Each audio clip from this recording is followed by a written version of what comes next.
ನಮಸ್ಕಾರ. ನೀವ್ ನೋಡ್ತಾ ಇರೋ ನಿಮ್ಮ ಕನ್ನಡ ನ್ಯೂಸ್. ನಾನು ಪ್ರಿಯಾ. ನಮಸ್ಕಾರ ವೀಕ್ಷಕರೇ, ನೀವು ನೋಡ್ತಾ ಇದ್ದೀರಾ ನಿಮ್ಮ ಕನ್ನಡ ನ್ಯೂಸ್. ನಾನು ಸವಿತಾ ತಳೆವಾಡ. ವೀಕ್ಷಕರೇ, ಇಂದು ನಾವು ವಿಜಯಪುರ ಜಿಲ್ಲೆ ವಿಜಯಪುರ ತಾಲೂಕಿನ ಕಗ್ಗೋಡ ಗ್ರಾಮದಲ್ಲಿ ಇದ್ದೇವೆ. ಕಗ್ಗೋಡದ ಪ್ರಕೃತಿ ಪ್ರೌಢಶಾಲೆಯ ಮಕ್ಕಳ ಸಾಧನೆ ಇಂದು ರಾಜ್ಯಕ್ಕೆ ಗಮನ ಸೆಳೆದಿದೆ. SSLC ಮಕ್ಕಳು ಪರೀಕ್ಷೆಯಲ್ಲಿ 100ಕ್ಕೆ 100 ಫಲಿತಾಂಶದತ್ತ ಹಾಕಿರುವ ಈ ಶಾಲೆಯ ಮಕ್ಕಳು ಜಿಲ್ಲೆಗೆ ಕೀರ್ತಿ ತಂದಿದ್ದಾರೆ. ಬನ್ನಿ ವೀಕ್ಷಕರೇ, ಈ ಶಾಲೆಯ ಮಕ್ಕಳ ಆಡಳಿತ ಮಂಡಳಿ ಸಾಧಕರ ವಿದ್ಯಾರ್ಥಿಗಳನ್ನು ಮಾತಾಡಿಸೋಣ. ನಿಮ್ಮ ಮನೆಯಲ್ಲಿ ನಿಮ್ಮ ತಂದೆ ತಾಯಿ ಅಥವಾ ನಿಮ್ಮ ಶಿಕ್ಷಕರು ನಿಮಗೆ ಹೇಗೆ ಪ್ರೋತ್ಸಾಹ ನೀಡಿದರು? ನಮ್ಮ ತಂದೆ ತಾಯಿ ನನಗೆ ತುಂಬ ಪ್ರೋತ್ಸಾಹ ನೀಡಿದರು. ಪ್ರತಿದಿನವೂ ಅಷ್ಟು ಓದಬೇಕು ಇಷ್ಟು ಓದಬೇಕು ಅಂತ ತುಂಬ ಸಲಹೆಗಳನ್ನು ನೀಡ್ತಿದ್ರು. ಮನೆಯಲ್ಲಿ ಯಾವುದೇ ರೀತಿ ತೊಂದರೆ ಇರಲಿಲ್ಲ ಓದೋದಕ್ಕೆ. ಅದೇ ರೀತಿ ನಮ್ಮ ಟೀಚರ್ಸ್ ಕೂಡ ತುಂಬ ಸಪೋರ್ಟಿವ್ ಆಗಿದ್ದರು. ಡೈಲಿ ಮೋಟಿವೇಶನ್ ಕ್ಲಾಸಸ್ನ ಹೇಳ್ತಿದ್ರು. ಅದೇ ರೀತಿ ಅನೇಕ ರೀತಿಯ ಕ್ಲಾಸಸ್ ಮೂಲಕ ನಮಗೆ ಮೋಟಿವೇಶನ್ ಕೊಡ್ತಾಯಿದ್ರು. ಅದೇ ರೀತಿ ನಮ್ಮ ತಲೆಯಲ್ಲಿ ನಾವು 625 ಅಂಕಗಳನ್ನು ಪಡ್ಕೋಬೇಕು ಅನ್ನೋ ನಾವು ಕನಸಿಟ್ಕೊಂಡೇ ಓದ್ತಾ ಇದ್ವಿ. ಅದೇ ರೀತಿ ನಮ್ಮ ಟೀಚರ್ಸ್ ಕೊಟ್ಟಿರೋ ಟೈಮ್ ಟೇಬಲ್ ಪ್ರಕಾರ ಓದ್ತಿದ್ವಿ. ನಾವು 625 ಅಂಕ ತಗೋಬೇಕಾಗಿತ್ತು ಅನ್ನೋ ಕನಸು ಇನ್ನೂ ಇದೆ. ಬಟ್ ಅದಾಗಲ್ಲ. ಇವಾಗ ನಾವು 612 ಅಂಕಗಳನ್ನ ಪಡ್ಕೊಂಡಿದ್ದೀವಿ. 625ಕ್ಕೆ 25 ಅಂಕ ಪಡ್ಕೊಂಡಿದ್ರೆ ಇನ್ನೂ ಖುಷಿ ಆಗ್ತಿತ್ತು. ನಮ್ಮ ಟೀಚರ್ಸು ಸಹ ತುಂಬಾ ಖುಷಿ ಪಡ್ತಾ ಇದ್ರು. ಇನ್ನು ಮುಂದೆ ಬರೋ ಬ್ಯಾಚು 625ಕ್ಕೆ 625 ಅಂಕಗಳನ್ನ ಪಡ್ಕೊಳ್ಳಿ ಅಂತ ನಾನು ಆಶಿಸ್ತೀನಿ. ಅವ್ರಿಗೂ ಕೂಡ ಆಲ್ ದ ಬೆಸ್ಟ್ ಹೇಳೋದಕ್ಕೆ ಇಷ್ಟಪಡ್ತೀನಿ. ನಮ್ಮ ಟೀಚರ್ಸ್ಗೂ ಥ್ಯಾಂಕ್ಸ್ ಹೇಳೋದಕ್ಕೆ ಇಷ್ಟಪಡ್ತೀನಿ. ನಿಮ್ಮ ಹೆಸರು? ನನ್ನ ಹೆಸರು ಸುಪ್ರೀತಾ ರವಿ ಇಬ್ರಾಹಿಂಪುರ್. ಈ ನಿಮ್ಮ ಶಾಲೆಯಲ್ಲಿ ದಿನಕ್ಕೆ ಎಷ್ಟು ಗಂಟೆ ಓದ್ತಿದ್ರಿ ನೀವು? ಓದಿನ ಒತ್ತಡ ಹೇಗೆ ನಿಭಾಯಿಸ್ತಿದ್ರಿ? ಫಸ್ಟ್ ನನ್ನ ಹೆಸರು ಹೇಳಬೇಕಂದ್ರೆ ಸುಪ್ರೀತಾ ರವಿ ಇಬ್ರಾಹಿಂಪುರ್. ನಾನು ಈ ಶಾಲೆಯಲ್ಲಿ ಸುಮಾರು 7 ವರ್ಷಗಳ ಕಾಲ ಅಧ್ಯಯನ ಮಾಡಿದ್ದೀನಿ. 4ನೇ ತರಗತಿಯಲ್ಲಿ ಈ ಸ್ಕೂಲಿಗೆ ನಾನು ಜಾಯ್ನ್ ಆಗಿದ್ದು. ಈಗ 10ನೇ ತರಗತಿವರೆಗೆ ನಾನು ಈ ಸ್ಕೂಲಲ್ಲಿ ನಾನು 10ನೇ ತರಗತಿ ತನಕ ಅಭ್ಯಾಸ ಮಾಡಿದ್ದೀನಿ. 10ನೇ ತರಗತಿಯಲ್ಲಿ 2025-26ನೇ ಸಾಲಿನ SSLC ಪರೀಕ್ಷೆಯಲ್ಲಿ ನಾನು 97.92% ಪಡೆದಿದ್ದೀನಿ. ಅಂದರೆ 612 ಅಂಕಗಳನ್ನ ಪಡೆದಿದ್ದೀನಿ. ನಾನು ಡೈಲಿ ಸುಮಾರು 5 ಅವರ್ಸ್ ಸ್ಟಡಿ ಮಾಡ್ತಿದ್ದೆ. ಬೆಳಿಗ್ಗೆ ನಮ್ಮ ಟೀಚರ್ಸ್ ಟೈಮ್ ಟೇಬಲ್ ಹಾಕೊಟ್ಟ ಪ್ರಕಾರ ನಾವು ಅಭ್ಯಾಸ ಮಾಡಿದ್ದೀವಿ. ಬೆಳಿಗ್ಗೆ 3 ಸಬ್ಜೆಕ್ಟು, ಹಾಗೆ ಸಂಜೆ 3 ಸಬ್ಜೆಕ್ಟು, ಹಾಗೆ ಸ್ಕೂಲಲ್ಲಿ ಟೀಚರ್ಸ್ ಜೊತೆ ಡಿಸ್ಕಸ್ ಮಾಡಿದ್ದು ಸಹ ನಮಗೆ ತುಂಬ ಸಹಕಾರಿಯಾಗಿದೆ. ನಮ್ಮ ರಿಸಲ್ಟ್ಗೆ ನಮ್ಮ ಟೀಚರ್ಸ್ ಕಾಂಟ್ರಿಬ್ಯೂಷನ್ನು, ಅದೇ ರೀತಿ ಫ್ಯಾಮಿಲಿ ಕಾಂಟ್ರಿಬ್ಯೂಷನ್ ಸಹ ತುಂಬಾ ಇದೆ. ಕೊನೆಗೆ ನಮ್ಮ ಟೀಚರ್ಸ್ಗೂ, ಅದೇ ರೀತಿ ಶಾಲೆಯ ಇಡೀ ಗುರುವೃಂದಕ್ಕೂ, ಅಧ್ಯಕ್ಷರಿಗೂ, ಮುಖ್ಯ ಗುರುಮಾತೆಯರಿಗೂ ಧನ್ಯವಾದಗಳನ್ನ ತಿಳಿಸೋದಕ್ಕೆ ಇಷ್ಟಪಡ್ತೀನಿ. ನಿಮ್ಮ ಈ SSನಲ್ಲಿ ನಿಮ್ಮ ಶಿಕ್ಷಕರ ಮಾರ್ಗದರ್ಶನ ಮತ್ತು ಶಾಲೆಯ ಶಿಸ್ತು ನಿಮಗೆ ಎಷ್ಟು ಸಹಕಾರಿ ಆಯಿತು? ಮೊದಲನೇದಾಗಿ ನನ್ನ ಹೆಸರು ರಾಚಣ್ಣ ತೇಲಿ.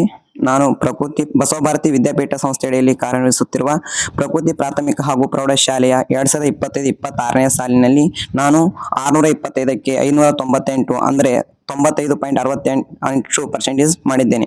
ಇಷ್ಟು ಪರ್ಸೆಂಟೇಜ್ ಆಲಕ ಕಾರಣ ಏನಪ್ಪಾ ಅಂದ್ರೆ, ಮೊದಲನೇದಾಗಿ ನಮ್ಮ ಶಿಕ್ಷಕರು ನಮಗೆ ಅದು ಅಷ್ಟು ಅಚ್ಚುಕಟ್ಟಾದ 6 ಶಿಕ್ಷಕರು ಕೂಡ ನಮಗೆ ಅಷ್ಟು ಅಚ್ಚುಕಟ್ಟಾದಂತಹ ಶಿಕ್ಷಣವನ್ನು ನೀಡಿದ್ರು. ಅಂದ್ರ ನಾವು ನಮ್ಮ ಶಿಕ್ಷಕರಿಗೆ 101 ಡೌಟ್ಸ್ ಕೇಳಿದ್ರು ಕೂಡ ಯಾವುದೇ ರೀತಿಯ ಬೇಸರವನ್ನು ಮಾಡ್ಕೊಳ್ಳಾರೆ ಎಲ್ಲಕ್ಕೂ ಕೂಡ ನಮಗೆ ಉತ್ತರ ನೀಡದೆ ಯಾವುದೇ ರೀತಿಯ ಬೇಸರ ಮಾಡ್ಕೊಳ್ಳಿಲ್ಲ. ಹಾಗೂ ನಮಗೆ ಎಕ್ಸ್ಟ್ರಾ ಕ್ಲಾಸ್ಗಳು ಹಾಗೂ ರವಿವಾರ ಸುದಿಕೆ ನಮಗೆ ಕ್ಲಾಸ್ ಇಡ್ತಿದ್ರು. ಹಾಗೂ ಅಮಾವಾಸ್ಯೆ, ಹುಣ್ಣಿಮೆ ಯಾವುದೇ ರೀತಿಯಂತ ರಜೆ ಕೂಡದೆ ನಮಗ ಪ್ರತಿದಿನನೂ ಕೂಡ ಶಿಕ್ಷಣದ ಒಂದು ಒತ್ತು ನೀಡ್ತಿದ್ರು. ಹಾಗೂ ನಮಗ ಹಲವಾರು ರೀತಿಯಲ್ಲಿ ನಮ್ಮ ಶಿಕ್ಷಣದ ಒಳಗೆ ನಮ್ಮ ಗುರುಮಾತೆಯರು ಕೂಡ ಬಹಳ ಒಂದು ಸಹಕಾರವನ್ನು ನೀಡಿದ್ರು. ಆದ್ರಿಂದ ನಮಗ ಹೆಚ್ಚಿನ ರೀತಿಯ ಅಂಕಗಳನ್ನು ತೆಗೆದುಕೊಳ್ಳಲು ಸಹಾಯವಿತ್ತು. ಹಾಗಾದ್ರೆ ನಮ್ಮ ಶಾಲೆಯ ಒಂದು ವಿಶೇಷ ಏನಪ್ಪಾ ಅಂದ್ರೆ, ಯಾವುದೇ ರೀತಿಯ ರಜೆ ದಿನಗಳು ಕೂಡ ನಮಗೆ ಹೆಚ್ಚಿನ ರೀತಿಯ ಒಂದು ಶಿಕ್ಷಣವನ್ನು ನೀಡುವ ಮುಖಾಂತರ ನಮ್ಮ ಶಾಲೆಯಲ್ಲಿ ಒಂದು ಅತ್ಯುತ್ತಮವಾದ ಅಂಕಗಳನ್ನು ತೆಗೆದುಕೊಳ್ಳಲು ಸಹಾಯವಾಯಿತು. ಮೊದಲನೇದಾಗಿ ಇಷ್ಟು ಅಂಕ ಪಡೆದಿದ್ದಕ್ಕೆ ನಮ್ಮ ಅಭಿನಂದನೆಗಳು.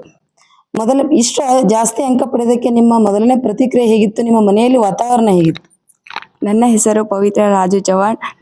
ಇಷ್ಟು ಅಂಕ ಪಡೆದಿದ್ದಕ್ಕೆ ನಮ್ಮ ಮನೆಯಲ್ಲಿ ತುಂಬ ಸಂತೋಷಪಟ್ಟಿದ್ದಾರೆ. ಇನ್ನೂವರೆಗೂ ನಮ್ಮ ಇಡೀ ಫ್ಯಾಮಿಲಿಯಲ್ಲೇ ನಮ್ಮ ರಿಲೇಷನ್ಸ್ ಆಗಲಿ ಯಾರೇ ಆಗಲಿ ಇಡೀ ಫ್ಯಾಮಿಲಿಯಲ್ಲೇ ನಮ್ಮಷ್ಟು ಹೈಯೆಸ್ಟ್ ರಿಸಲ್ಟ್ ಯಾರ್ದೂ ಆಗಿಲ್ಲ. ಆದ್ರಿಂದ ನಮ್ಮ ಫ್ಯಾಮಿಲಿಯಲ್ಲಿ ತುಂಬಾ ಖುಷಿ ಪಟ್ಟಿದ್ದಾರೆ.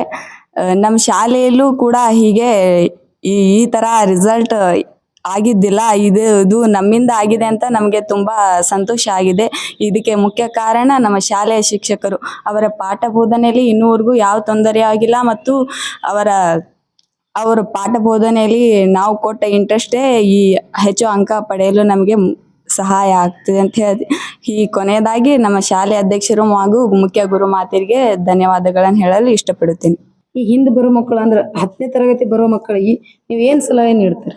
ಮೊದಲನೇದಾಗಿ ನನ್ನ ಹೆಸರು ಸಾಕ್ಷಿ ಸದಾಶಿವ ತಳವಾರ್. ಬಸವ ಭಾರತಿ ವಿದ್ಯಾಪೀಠ ಸಂಸ್ಥೆ ಅಡಿಯಲ್ಲಿ ಕಾರ್ಯನಿರ್ವಹಿಸುತ್ತಿರುವ ಪ್ರಕೃತಿ ಪ್ರಾಥಮಿಕ ಹಾಗೂ ಪ್ರೌಢಶಾಲೆಯಲ್ಲಿ ನಾನು ಮೊದಲಿನಿಂದಲೂ ಅಂದರೆ ನರ್ಸರಿಯಿಂದ 10ನೇ ತರಗತಿಯಲ್ಲೂ ನಾನು ಇಲ್ಲೇ ಸ್ಟಡಿ ಮಾಡಿದ್ದೇನೆ. ಮತ್ತು 2025-26ನೇ ಸಾಲಿನ SSLC ಪರೀಕ್ಷೆಯಲ್ಲಿ 625ಕ್ಕೆ 581 ಅಂಕಗಳನ್ನು ಪಡೆದು 92% ಮಾಡಿದ್ದೇನೆ.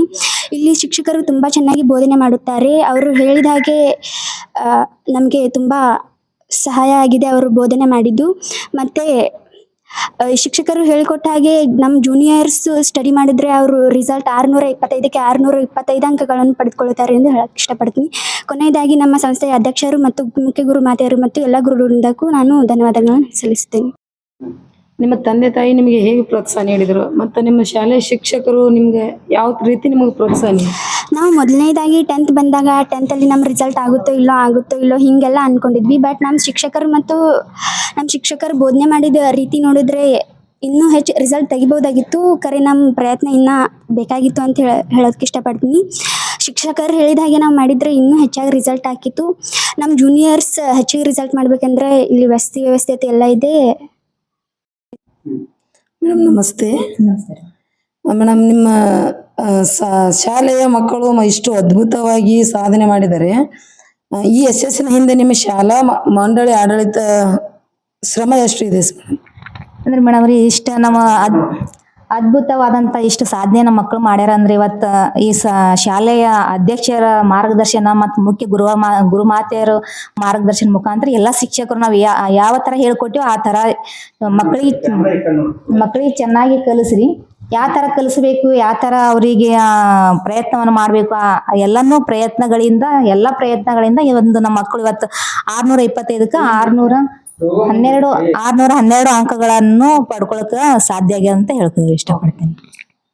ಮೇಡಮ್ ಗ್ರಾಮೀಣ ಭಾಗದ ಕಗ್ಗೋಡ ಮಕ್ಕಳಿಗೆ ಇಷ್ಟು ಹೆಚ್ಚಿನ ಅಂಕಗಳನ್ನು ಅಂದರೆ ಉದಾಹರಣೆ ರೀ 97.92 ಅಂಕ ಪಡೆಯಲು ನೀವು ಯಾವ ರೀತಿ ವಿಶೇಷ ಮತ್ತು ತರಬೇತಿ ಬೋಧನಾ ಪದ್ಧತಿ ಅನುಸರಿಸಿರಿ? ನಮ್ಮ ಮಕ್ಕಳಿಗೆ ಶಿಕ್ಷಣ ಶಾಲಾ ಸಮಯದ ಜೊತೆಗೆ ಇನ್ನಿತರ ಹಾಲಿಡೇಸ್ ಇರ್ತಾವ್ರಿ. ಅವೆಲ್ಲ ನಾವು ಸಂಡೇ ಆಗಿರ್ಬೋದು, ಇನ್ನಿತರ ಯಾವ್ದೋ ಗೌರ್ಮೆಂಟ್ ಹಾಲಿಡೇ ಬಂದಂದ್ರೆ ಅವೆಲ್ಲನೂ ನಾವು SSLC ಮಕ್ಕಳಿಗೆ ಯೂಸ್ ಮಾಡ್ಕೊಂಡಿದ್ರಿ.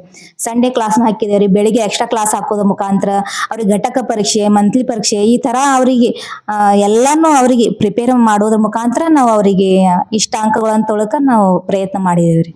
ಮ್ಯಾಮ್ ಈಗ ಪೋಸ್ಟರ್ನಲ್ಲಿ ತಿಳಿಸುವಂತೆ ವಸತಿ ಸಹಿತ ಸೌಲಭ್ಯವಿದೆ ಇಲ್ಲಿ. ಈ ವಸತಿ ನಿಲಯದ ಶಿಸ್ತು ಮತ್ತು ಇಲ್ಲಿನ ಪರಿಸರ ಮಕ್ಕಳ ಮೇಲೆ ಹೇಗೆ ಪ್ರಭಾವ ಬೀರಿದೆ? ಅಂದ್ರೆ ಮೇಡಮ್ ಮಕ್ಕಳು ಹೋಗೋ ಬರೋಕ್ಕಿಂತ ಇಲ್ಲಿ ವಸತಿಯಲ್ಲಿ ಇರೋದ್ರಿಂದ ಏನಾಗ್ತದ್ರ ಮಕ್ಕಳು ಹೆಚ್ಚಿನ ಜ್ಞಾನ ಪಡೆಯಲಿಕ್ಕೆ ಅವಕಾಶ ಸಿಗ್ತದ ರೀ. ಹೆಚ್ಚಿನ ಇಲ್ಲೇ ಶಿಕ್ಷಕರು ಇಲ್ಲೇ ಇರ್ತೀವಿ ನಾವು, ಅವ್ರ ಜೊತೆ ಶಿಕ್ಷಕರು ಎಲ್ಲ ಅವ್ರ ಜೊತೆ ಇರೋದ್ರಿಂದ ಹೆಚ್ಚಿನ ಸಮಯವನ್ನು ಅವ್ರಿಗೆ ಓದ್ಲಿಕ್ಕೆ ಇದು ಮಾಡ್ತೀವಿ. ಅಷ್ಟೇ ಅಲ್ಲ ಇಲ್ಲೆಲ್ಲ ಯೋಗಾಸನ ಆಗ್ಬೋದು ಅಥವಾ ಎಲ್ಲ ಇನ್ನಿತರ ಚಟುವಟಿಕೆಗಳ ಮುಖಾಂತರ ಅವ್ರು ಏನ್ ಮಾಡ್ತಾರೆ, ಒಂದು ಶಿಸ್ತು ಅನ್ನೋದು ಕಲಿತಾರೆ. ಮನೆಯೊಳಗೆ ಹೆಚ್ಚು ಮಕ್ಕಳು ಏನಾದ್ರು ಮೊಬೈಲ್ಗೆಲ್ಲ ಅಡಿಕ್ಟ್ ಆಗ್ಬಿಡ್ತಾರೆ. ಈ ತರ ಇಲ್ಲಿ ಹಾಸ್ಟೆಲ್ ಆಗಿರೋದ್ರಿಂದ ಅವ್ರಿಗೆ ಹೆಚ್ಚು ಎಲ್ಲ ಗಮನ ಓದೋದ್ರ ಮೇಲೆ ಹರಿಸ್ಲಿಕ್ಕೆ ಅವರಿಗೆ ಸಹಾಯ ಆಗ್ತದೆ. ಮುಂದಿನ ದಿನಗಳಲ್ಲಿ ಶಾಲೆಯನ್ನು ಮತ್ತಷ್ಟು ಅಭಿವೃದ್ಧಿ ಪಡಿಸಲು ಮತ್ತು ಇನ್ನೂ ಹೆಚ್ಚಿನ ಸಾಧಕರನ್ನು ಸೃಷ್ಟಿಸಲು ನಿಮ್ಮ ಮುಂದಿನ ಯೋಜನೆಗಳು ಏನು?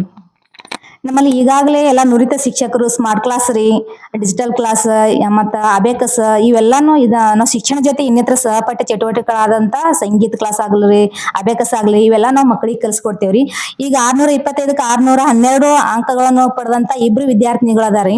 ಇನ್ನು ಅವ್ರಿಗೆ 625 ಅಂಕಗಳು ಪಡ್ಕೋಬೇಕಾದ್ರೆ ಇನ್ನೂ 13 ಅಂಕಗಳು ಅವರಿಗೆ ಇದು ಅದಾವ್ರಿ. ಆ 13 ಅಂಕ ನೆಕ್ಸ್ಟ್ ಬರುವಂತ ಇದ್ರಲ್ರಿ 13 ಅಂಕಗಳನ್ನು ಭರ್ತಿ ಮಾಡ್ಲಿಕ್ಕೆ ನಾವು ಅವ್ರಿಗೆ ಪ್ರಯತ್ನ ಮಾಡ್ತೇವ್ರಿ.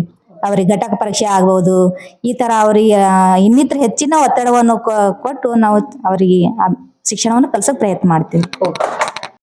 ಪ್ರಪ್ರಥಮವಾಗಿ ವಿದ್ಯಾದೇವತೆಯಾಗಿರತಕ್ಕಂಥ ಸರಸ್ವತಿ ಮಾತೆಯನ್ನು ನನ್ನ ಹೃದಯ ಮಂದಿರದಲ್ಲಿ ಸ್ಮರಿಸಿಕೊಂಡು ವಿಜಯಪುರ ಜಿಲ್ಲೆಯ ವಿಜಯಪುರ ತಾಲೂಕಿನ ಪ್ರತಿಷ್ಠಿತ ಬಸವ ಭಾರತಿ ವಿದ್ಯಾಪೀಠ ಅಡಿಯಲ್ಲಿ ನಡೆಯುತ್ತಿರುವ ಪ್ರಕೃತಿ ಪ್ರಾಥಮಿಕ ಹಾಗೂ ಪ್ರೌಢಶಾಲೆಯ ಸತತವಾಗಿ 14 ವರ್ಷಗಳಿಂದ ನಡೆಯುತ್ತಾ ಬಂದಿದ್ದು, ಪ್ರಪ್ರಥಮವಾಗಿ ನಾವು 30 ಮಕ್ಕಳಿಂದ ಪ್ರಾರಂಭವಾಗಿರ್ತಕ್ಕಂಥ ಶಾಲೆ ಇವತ್ತು 900 ಮಕ್ಕಳ ಪಠಸಂಖ್ಯೆಯನ್ನು ತಲುಪಿದೆ.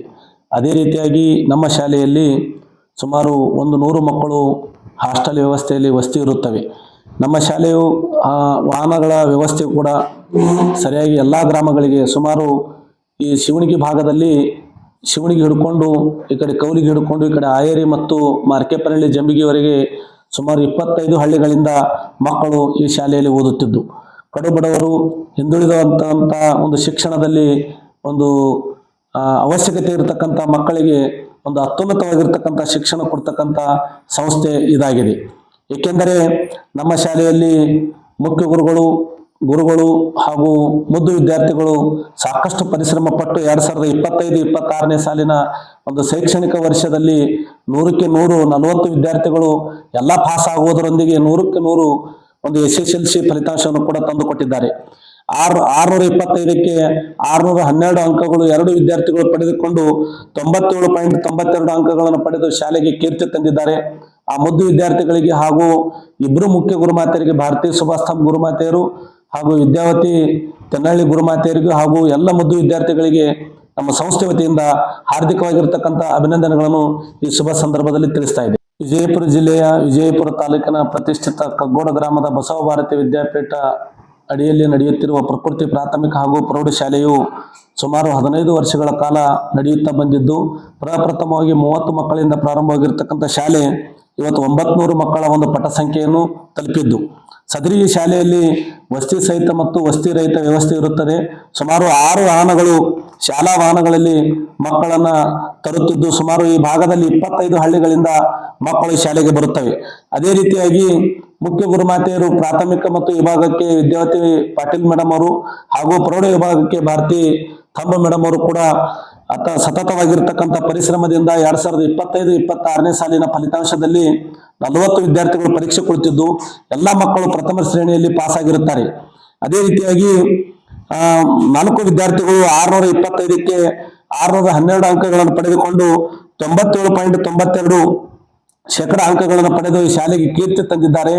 ಆ ಮುದ್ದು ವಿದ್ಯಾರ್ಥಿಗಳಿಗೆ ಹಾಗೂ ಮುಖ್ಯ ಗುರುಮಾತೆಯರಿಗೆ ಮತ್ತು ಎಲ್ಲ ಒಂದು ಕತ್ತಲೆಯಲ್ಲಿರ್ತಕ್ಕಂಥ ಮಕ್ಕಳಿಗೆ ಶಿಕ್ಷಣದ ಜ್ಞಾನವನ್ನು ನೀಡತಕ್ಕಂಥ ಎಲ್ಲ ಗುರುಗಳಿಗೆ, ಗುರುಮಾತೆಯರಿಗೂ ಕೂಡ ಈ ಶುಭ ಸಂದರ್ಭದಲ್ಲಿ ಹಾರ್ದಿಕ ಅಭಿನಂದನೆಗಳನ್ನು ಸಲ್ಲಿಸುತ್ತೇವೆ.